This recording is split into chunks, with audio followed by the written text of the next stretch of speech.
Hello everyone, here we are back in the study. Here I am with Socks, who's just woken up from his afternoon nap, and he's off. He's off already. That's a record, Socky. Nope, he's in a bad mood with me. Oh, where's he gonna go?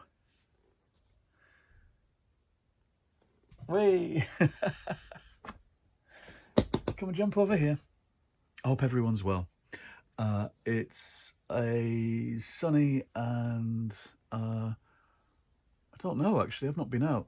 It seems all right out there. I've been working at not my desk, on my armchair all day. My agent likes my novel, my thriller that I've been writing all year. He seems to like it anyway. I've got some nice emails today. I'll not say any more. But that's good news. And what else? I've been doing some drawings for a project that I can't talk about. I've been writing a new piece, a new story for something I can't talk about. This is really dull. I'm really sorry. These things aren't announced yet, and they're not finalized, so I can't actually talk about them properly. But rest assured, work is going on in the study. Socks helping sometimes and sometimes not helping. Yeah, it's been a full day of scribbling away and doing stuff and rereading. I don't think enough is said in stuff about writing and creative writing. Not enough is said about the time you spend rereading. And even if at the end of that your manuscript has changed very little, you've merely changed the tenses of some verbs that had slipped through the typo net, it's really useful. It's really useful to me to read and reread and get this stronger and stronger sense of what it is you've actually been creating. So a lot of today has been spent doing that, as well as writing this crazy new story for a project that I wish I could talk about but can't. What I'm reading Dr. Strange still. I'm not very far into that, but I'm really liking it. Here it is. James Lovegrove, just a few chapters in, and realising how closely it adapts the old Steve Ditko Stan Lee comics. So it's kind of episodic in the same way, building up villains and having them reappear, building up a mythos and a world. This is Doctor Strange at the beginning of his crime fighting and wizardy career. What's nice is that they're like little cases that he embarks upon, and they're self-enclosed in some ways. I had thought it might be a bit deeper, a bit bleaker, and an adult take, a novelistic take, as they sometimes do with these kinds of novels. But it isn't really. It's still kind of four-coloured and relishing and reveling in lots of the cliches of 60s comics, just going at them. It reminds me a bit of not the Marvel Avengers, but weirdly the Avengers, the 60s TV show with Patrick Macnee. Don't know why, just something about it, about Doctor Strange as a character, perhaps even. Somewhere I've got a World Distributors Marvel Superheroes Annual from the early 70s with text stories produced in Manchester by the World Distributors people who did the Doctor Who annuals. And for some reason, one of these stories, Doctor Strange is in Manchester and he's in Piccadilly Gardens, just round the corner from the World Distributors offices. They wrote about what they knew. I love the idea of Doctor Strange coming to Manchester. There's something funny about those times in Marvel Comics when they came to Britain, and the British end of Marvel did comics in the late 70s to appeal to an American audience, but using kind of British locations and tropes and characters. I remember being very fond of Captain Britain at one point. In some ways, the world is just catching up with what kids were reading in Marvel Comics and DC Comics all those years ago. One of my big discoveries the last couple of weeks, has been Legends of Tomorrow, the TV show, a pile of which I managed to buy at a charity shop in Stockport 2 weeks ago for an incredibly cheap price. Ridiculous. And I wish I bought the whole lot. I was ridiculous. I was so careful and bought only the first 3 seasons, but I've been loving them. Somebody told me, oh, it gets better as it goes on when it starts to take itself less seriously. Well, I wasn't aware that the show was at all serious. It's ludicrous. It's that particular kind of American camp, a particular kind of acting and writing that's hard to put a description to.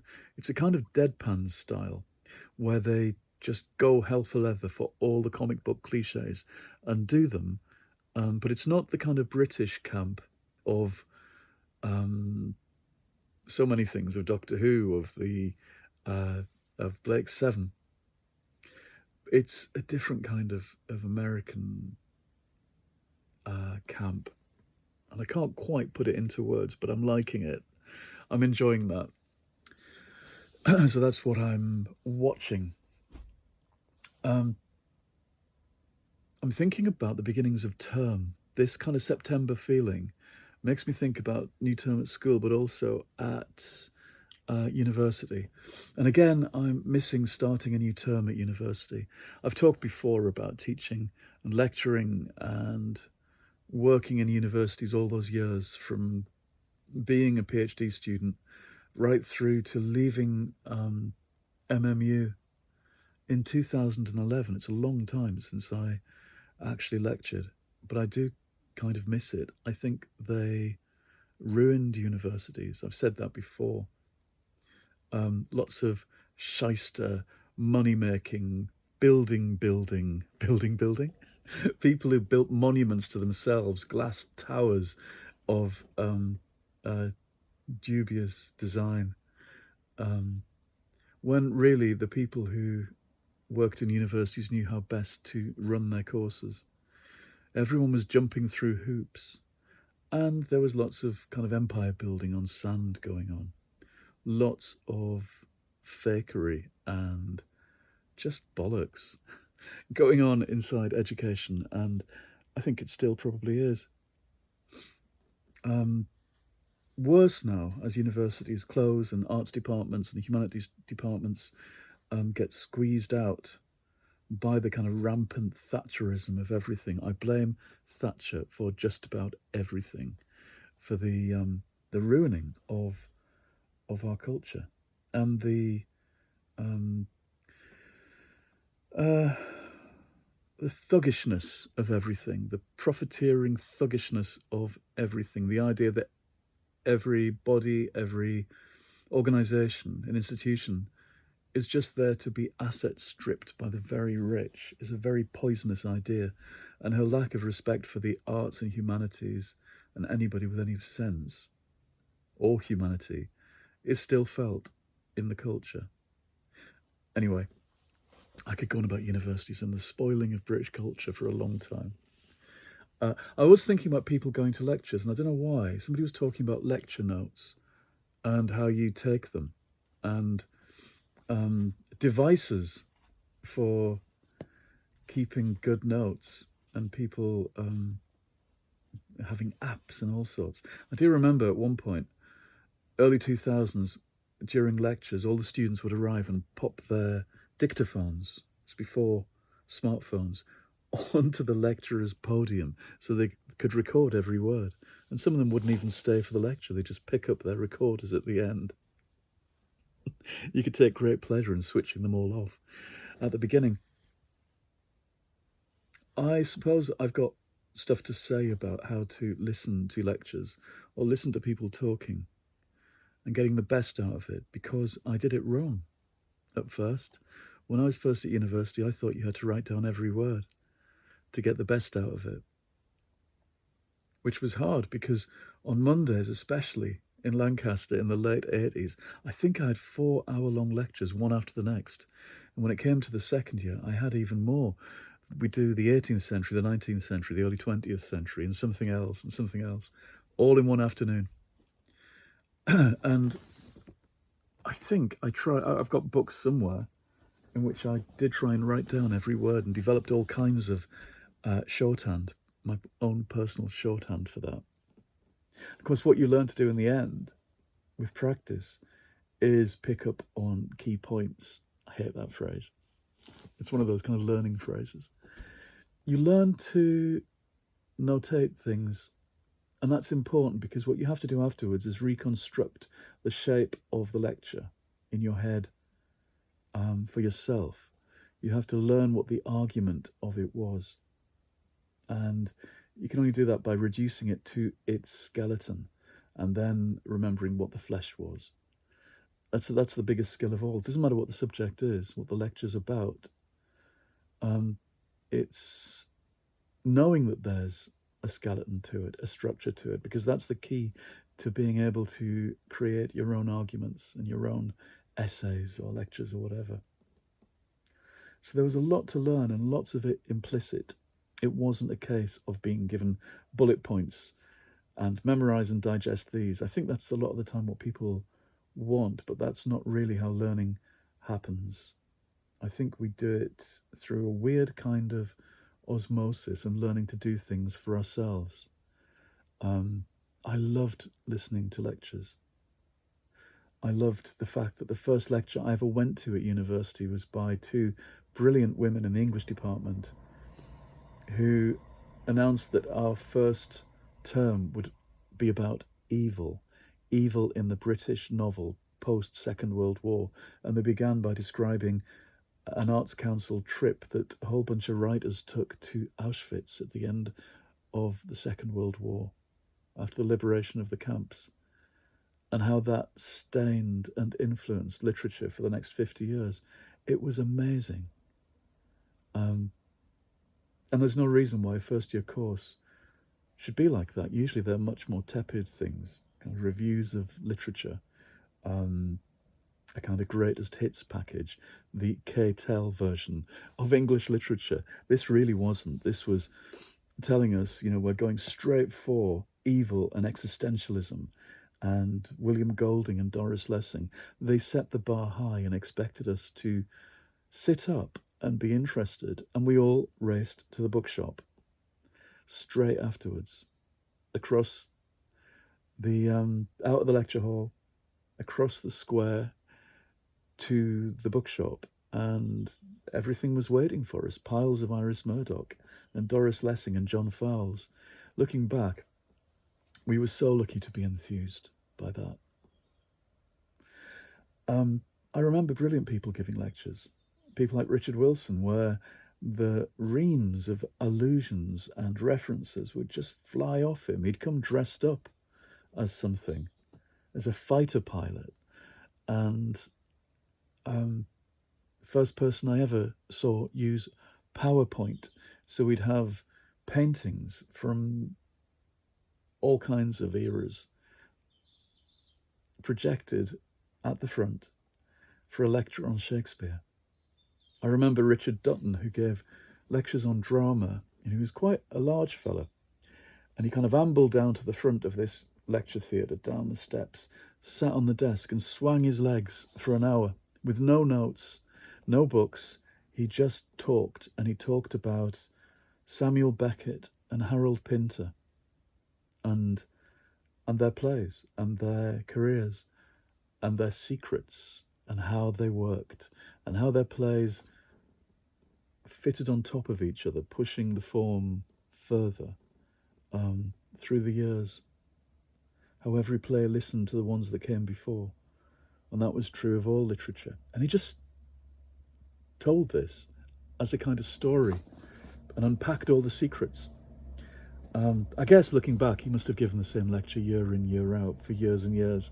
And that's why he could just do it like that. But he was so affable and he spoke straight to us that it seemed like a wonderful illusion or like a personal chat.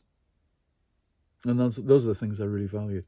I think I know about lectures as well because I think I did them wrong. When I was lecturing to start with anyway, I'd turn up with pages and pages that I'd written, and I would deliver them like a sermon, like a reading of my own work. I think I was probably a bit precious about my own words, and it really wasn't about me. Some lecturers really are all about them, and I've seen some great ones. I remember Fred Botting, the Gothic expert at Lancaster, when he first turned up, giving a lecture about Graham Swift's Waterland, and he drew a diagram using PowerPoint with felt tips, drawing on the glass and making them come up on the screen behind him.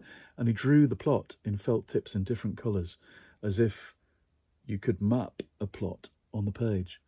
When he stepped back, he'd drawn a picture of the Norfolk Fens with all the rivers drawn in. Very clever, and we all gasped at his cleverness. And of course, these things are a great trick, a great illusion, a piece of stagecraft, really. And so in some cases, the lecture can be all about the person giving it, but really what you should be doing is what Richard Dutton did, and you should present something more modestly. You are the conduit. You are the person who opens up the books, the plays, the poems for the audience and makes them feel that they want to dash out straight away to the bookshop and experience this stuff for themselves. And as a listener to the lecture, they always used to say that if you come away with two things, two factoids, two special nuggets of information from a lecture, you're doing well if you remember them. And maybe we can't expect people to take away more than that. So maybe just, a few things noted down, and a bibliography, which usually would be provided in the notes from the lecturer. I have heard that people receive all kinds of gubbins when they go to these things now. I don't think people should be spoon-fed. I think we have to turn up to lectures and workshops and make our own notes. I really do. I think that's what it's all about. And I think it should be pen on paper. They keep trying to sell people different kind of apps and programs and special materials and special pens and stationery. All you ever needed was a pencil and a cheap writing pad. And I still think that's true. Yeah.